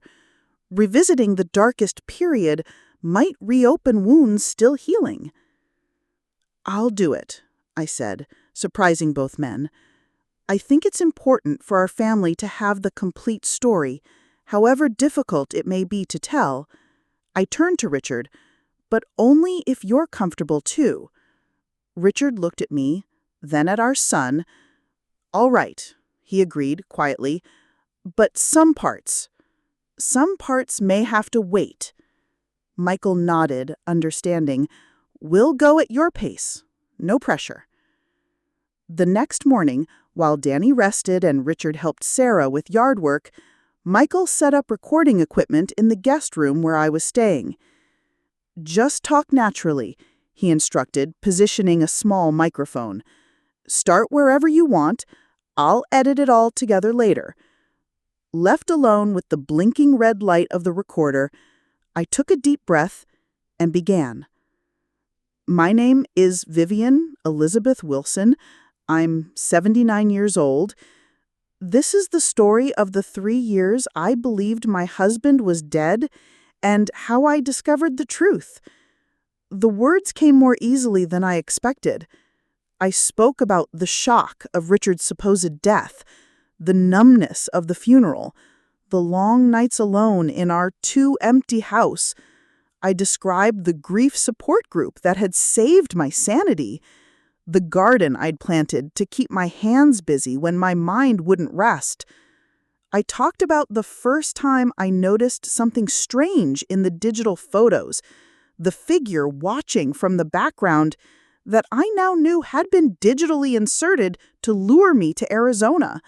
The fear, the confusion, the desperate hope that somehow, impossibly, Richard might still be alive. When I finished, nearly 2 hours had passed. I felt drained but oddly lightened, as if setting down a heavy burden I'd carried too long. That afternoon, it was Richard's turn. He was more hesitant, his responses initially measured and careful. But as he continued, his story flowed more freely. The desperate choice to disappear, the fake identity, the isolation of his new life. The hardest part, I overheard him telling Michael, wasn't the physical danger or the Spartan living conditions. It was the silence. No one to talk to about my real life, my real thoughts. No one who knew the real me. Later, Michael recorded us together, asking questions that helped fill gaps in our separate narratives. How had we each coped with holidays and anniversaries? What had sustained us through the darkest times? How had we rebuilt trust after the reunion? Some questions were painful to answer. Others led to revelations, things Richard and I had never shared, even with each other. I used to drive by our old house sometimes, Richard admitted, surprising me. Just to see if your car was there, to know you were okay. I'd park down the block and wait, sometimes for hours, just to catch a glimpse of you gardening or getting the mail. You risked exposure just to see me? I asked, astonished. He nodded. It was reckless. Delgado would have been furious if he'd known, but I couldn't help it. I needed to see you, even from a distance. I thought about those lonely days, the strange feeling I sometimes had of being watched. Had some part of me sensed his presence? On our last evening in Charlotte, with Danny recovering well and our recordings complete, Michael presented us with a small package. "A thank you," he said, "for sharing your stories." Inside was a digital audio player with headphones and a note explaining that he'd already edited together some of our separate recordings into a single narrative. That night, back in our guest room, Richard and I listened together, headphones split between us. It was surreal hearing our voices alternating, describing the same time period from such different perspectives. Me in Charlotte, grieving a husband who wasn't dead. Richard in Arizona, living half a life without his family. At one point, the recording captured a moment I had completely forgotten, my description of planting daffodil bulbs on what would have been our 50th anniversary. I put them along the front path, 50 bulbs for 50 years. I told myself it was a memorial to our marriage, but really, I think I was trying to believe in renewal, that something beautiful could grow from such loss. Richard's voice followed. On our 50th anniversary, I hiked up to a ridge overlooking Sedona. I brought a bottle of champagne, the same brand we'd had at our wedding. I opened it at sunset and poured 2 glasses. I drank mine. I poured hers out over the red rocks. A libation to a ghost who didn't know she was being haunted. Tears streamed down my face as I listened. Beside me, Richard was also weeping silently. We had been so close that day, spiritually connected across the miles, yet physically separated by circumstances neither of us had chosen. When the recording ended, we sat in silence, still holding hands, until Richard finally spoke. "I don't regret much in my life, Viv, but I regret missing those 3 years with you. I regret the pain my absence caused. I know, and I've forgiven you for that. Maybe it's time you forgave yourself." He looked at me, his eyes red-rimmed, but clearer somehow. "Maybe it is." In the morning, as we prepared to return home, Danny insisted on walking us to our car despite his surgeon's orders to rest. "I'd been thinking," he said, leaning carefully against the car door, "about my essay and now Dad's recordings." "What about them?" Richard asked, loading our small suitcases into the trunk. "It's like we're preserving the story, making sure it doesn't get lost or forgotten." Danny looked thoughtful. "Like those old family Bibles where people used to write down births and deaths and important events." I smiled at the comparison. "I suppose we are creating a kind of family history." "I want to add to it," Danny said earnestly. "When I'm older, record my memories of when Grandpa came back, how things changed, so my kids will know the whole story someday." Richard put his arm around Danny's shoulders, careful of his surgical incision. "I think that's a wonderful idea." As we drove home, I thought about Danny's words. Our story wasn't just ours anymore. It had become part of the family narrative, something that would be passed down, reinterpreted, learned from. The painful parts and the joyful reunion, the deception and the forgiveness, all of it woven into the tapestry of our shared history. "What are you thinking about?" Richard asked, noticing my thoughtful expression. "Legacy," I said. "Not money or possessions, but stories. The ones we leave behind." Richard nodded, understanding. I used to worry about being forgotten during those 3 years. That I'd die alone in Arizona and no one would ever know what had really happened to me. And now? He glanced at me, a small smile touching his lips. Now I know our story will outlive us both. Through Michael, through Danny, Maybe someday through Danny's children. He reached for my hand. The stranger in the photographs will never be a stranger again. I squeezed his hand, watching the coastline appear in the distance, our adopted hometown coming into view. Home. Not the place we'd spent most of our lives, but the place we'd chosen for our second chance. Never a stranger, just a lost traveler finding his way home. Fall painted our coastal town in subdued colors, more subtle than the brilliant foliage of our old home in Charlotte, but beautiful in its own way. The tourists had largely departed, leaving the beaches peaceful for our morning walks.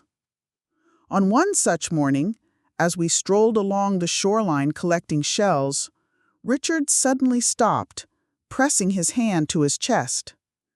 "Are you all right?" I asked, immediately concerned.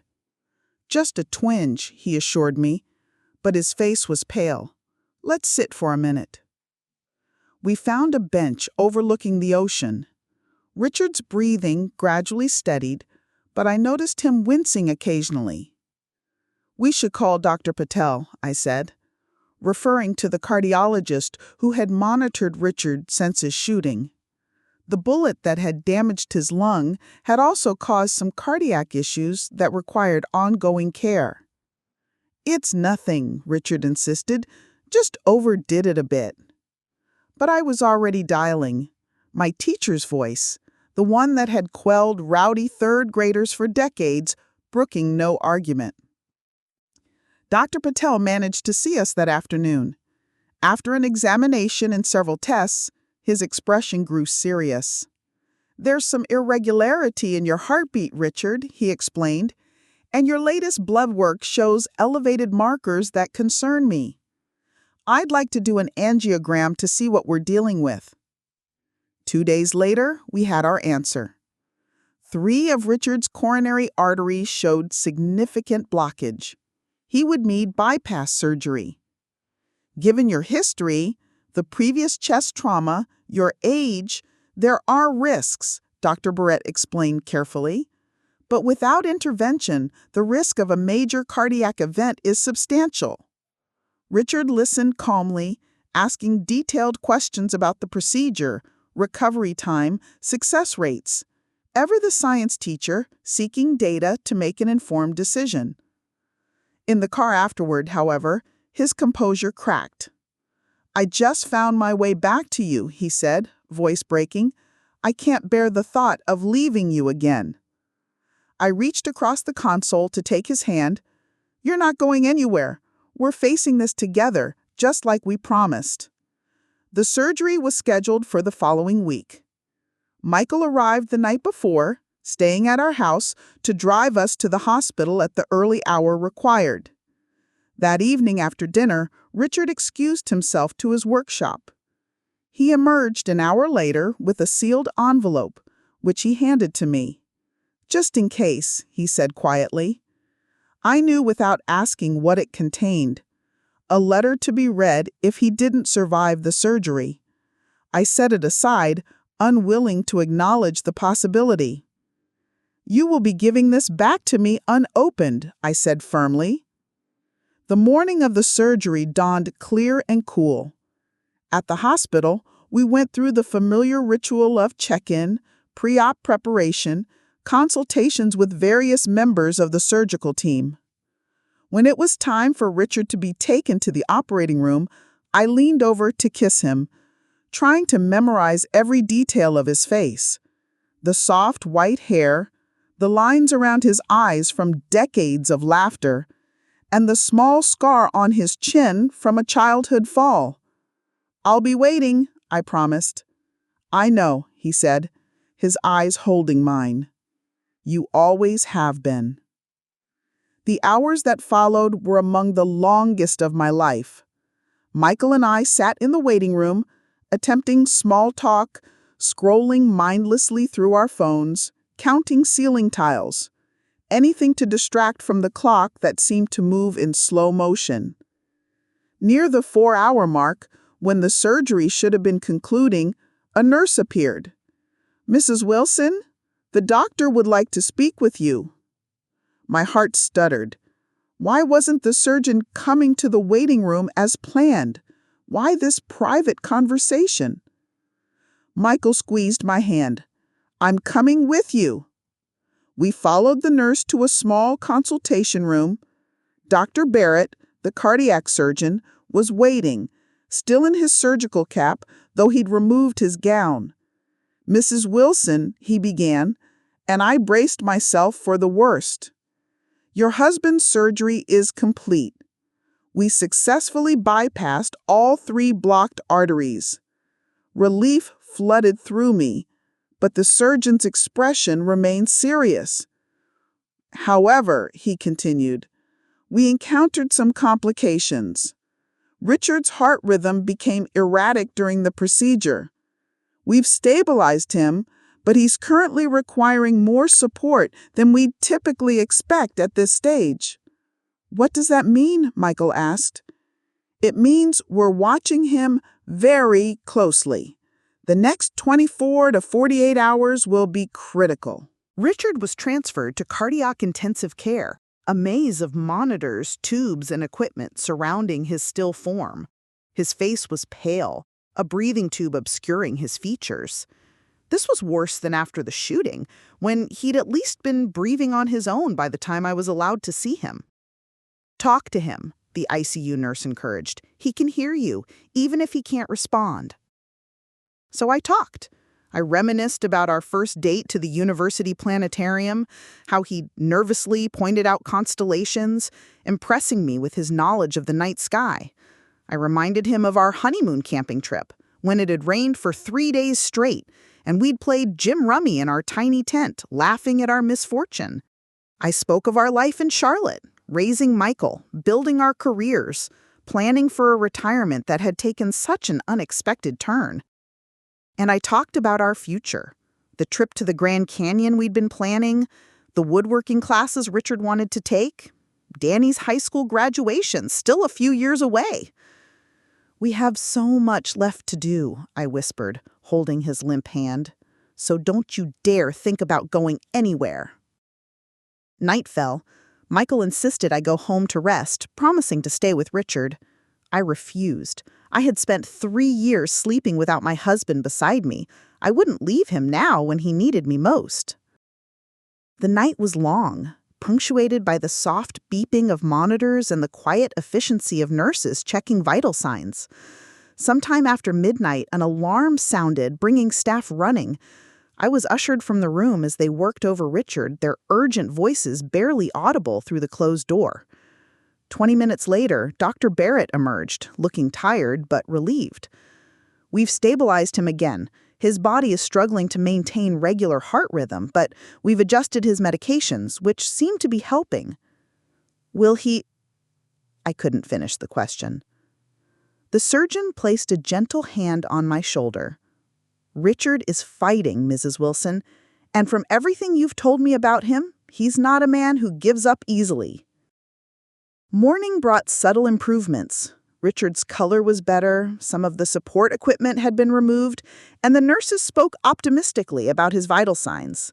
By afternoon, they were preparing to remove the breathing tube. I waited anxiously outside the room during the procedure, returning to find Richard conscious, groggy but aware, his eyes finding me as I entered. "Viv," he whispered, his voice raspy from the tube.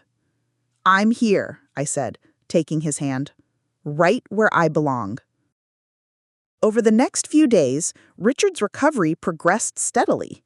He was moved from ICU to a regular cardiac unit, then began the process of rehabilitation, first sitting up, then short walks in the hallway, each day bringing new strength.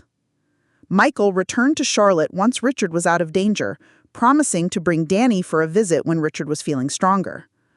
A week after surgery, as I helped Richard with his prescribed walking exercise in the hospital corridor, he paused, looking out the window at the autumn afternoon. "I had a dream while I was under anesthesia, or maybe when they were resuscitating me. I'm not sure." I waited, not pressing him to continue. "I was in a long hallway with doors on either side, Behind each door were moments from our life together. Our wedding, Michael's birth, vacations, ordinary dinners at home. But ahead, at the end of the hall, was a door with bright light coming from underneath it. My heart clenched. This sounded like the near-death experiences I had read about. I was moving toward that door, drawn to it somehow. But then I heard your voice talking about the Grand Canyon trip we'd been planning, about Danny's graduation still a few years away. And I stopped. He turned to look at me, his eyes clear and certain. I turned around, Viv. I chose to come back. To you. I cupped his face in my hands, mindful of the surgical scar still healing on his chest. I'm very glad you did. 2 weeks after surgery, Richard was discharged with a long list of instructions, medications, and follow-up appointments. Our house, once so perfect, now presented unexpected challenges, steps that were suddenly difficult, spaces too narrow for the walker Richard temporarily needed. But we adapted. We moved our bedroom downstairs to the guest room. I installed grab bars in the shower. Our neighbors helped rearrange furniture to create wider pathways. Recovery was slower than Richard would have liked. The strong, independent man who had survived 3 years in hiding, who had been shot and survived, now needed help with basic tasks. His frustration was palpable. I hate this, he confessed one evening as I helped him into bed, being so dependent. I know, I said, arranging his pillows the way he liked them. But it's temporary.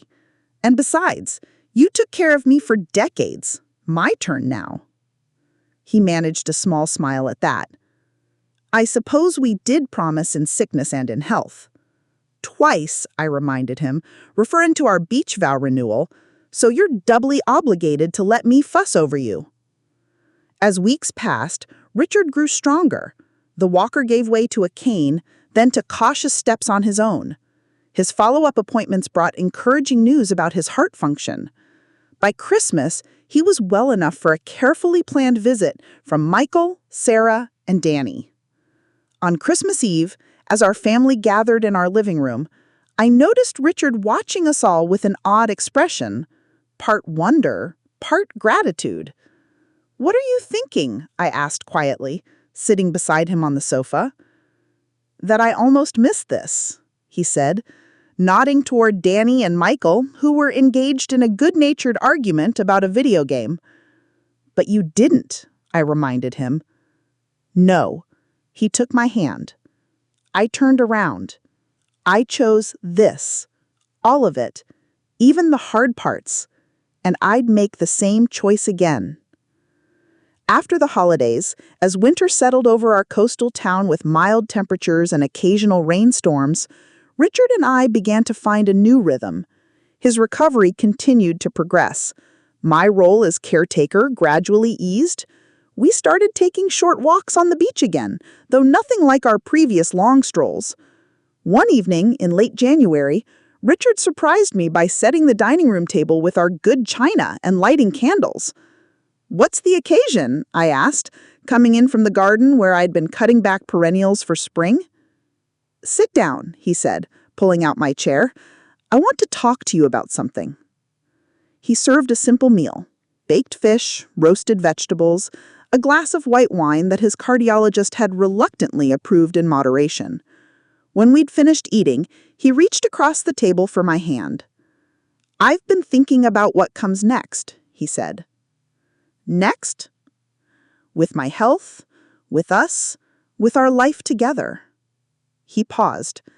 "The surgery was a wake-up call, Viv. I know I don't have forever." "None of us do," I said softly. "True, but some of us have more urgent reminders than others." He smiled slightly. "I want to make the most of whatever time we have. No more delays, no more, someday we'll do this or that." "What did you have in mind?" "The Grand Canyon, for starters. My doctor says I should be cleared for travel by spring. Then maybe that cruise to Alaska we've talked about. And," he hesitated, "I'd like to see Charlotte again. Not just for a visit. To really show you the city through my eyes after 3 years of watching it from a distance." I squeezed his hand. "I'd like that." "And I've been thinking about the foundation," he continued, referring to the organization we'd established with proceeds from our book. "We've been focusing on helping older adults through transitions. Maybe we could add a specific program for those recovering from health crises. I certainly have some insight into that now." His eyes were bright with purpose, more animated than I had seen him since before the surgery. This was the Richard I knew, always planning, always looking forward. "It sounds wonderful," I said. "All of it. There's one more thing." He reached into his pocket and pulled out the envelope he'd given me before his surgery, the one I'd returned unopened. "I want you to read this now, not because I'm worried about dying, but because I don't want to wait until I'm gone to tell you what's in it." With slightly trembling hands, I opened the envelope and unfolded the letter inside. My dearest Vivian, if you're reading this, we've been separated again, this time permanently. I'm sorry. The cruelest irony would be finding each other after 3 years apart, only to lose each other again so soon. But I want you to know that these past months since our reunion have been the most precious of my life. Every moment with you, every conversation, every shared meal, every night falling asleep beside you has been a gift I never thought I'd have again. When I died the first time, it was a choice made out of fear and a desperate desire to protect you. I would give anything to avoid leaving you again, but if it has happened, please know this. You gave my life meaning. From the day we met at that faculty mixer, you in that blue dress that matched your eyes, me spilling punch on my only decent tie, to our last moments together, you have been the center of my universe, the sun my life orbited around. During those 3 years in Arizona, the only thing that kept me going was the thought that you were safe, living your life, even if it was without me. I watched the moon at night and took comfort knowing you could see it too, connecting us across the miles. If I'm gone, please don't retreat from life as I once did. Continue our work with the foundation. Travel to places we plan to visit together. Spend time with Michael and Danny. Tell our story. And most importantly, know that I died as I lived, loving you completely, without reservation, across time and space and whatever comes after. Until we meet again, in whatever form that may take, your Richard. Tears streamed down my face as I finished reading. Richard moved his chair beside mine, putting his arm around my shoulders. "I meant every word," he said softly, "and I wanted you to hear them while I'm still here to tell you in person." I turned to him, this man who had been my husband for 56 years, who had been lost and found and nearly lost again.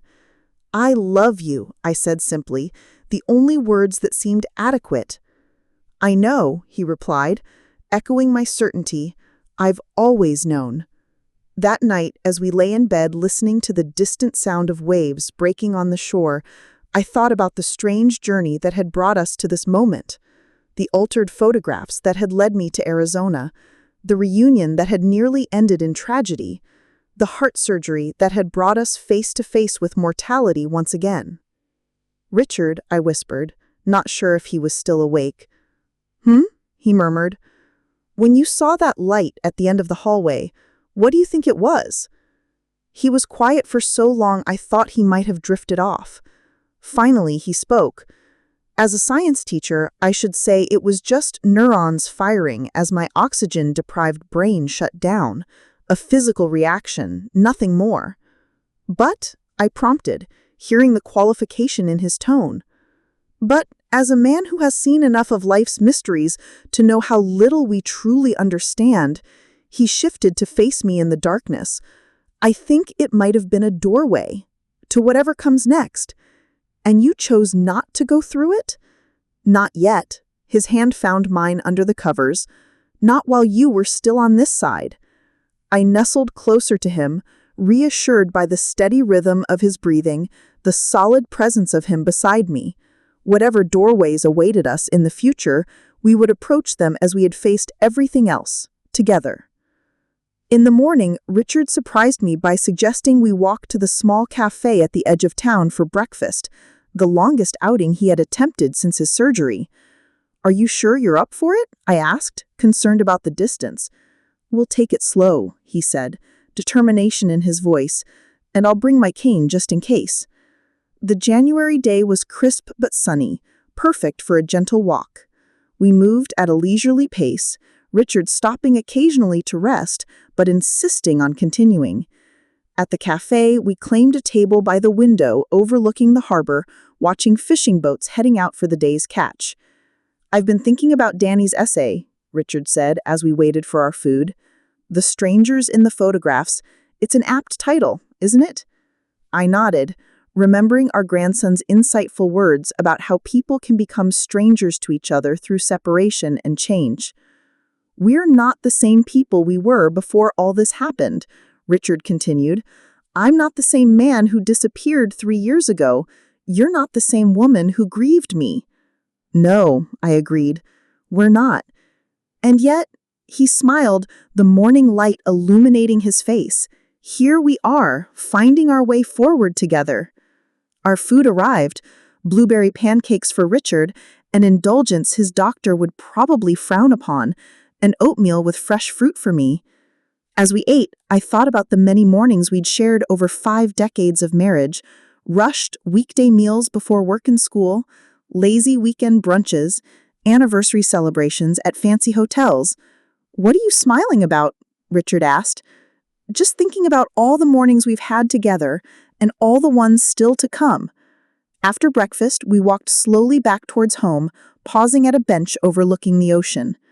The winter sun sparkled on the water, fishing boats dotted the horizon, and seagulls wheeled overhead. "It's a beautiful world," Richard said quietly, "worth coming back for." I took his hand, feeling the familiar warmth of his palm against mine. "Worth fighting for." He nodded, his eyes on the distant horizon where sky met sea.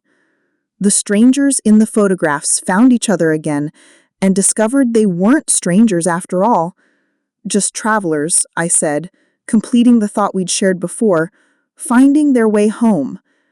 And as we sat together, watching the endless rhythm of waves breaking on the shore, I knew that whatever came next, adventures or challenges, joys or sorrows, we would face it together, no longer strangers, but companions on the continuing journey of our extraordinary, ordinary life.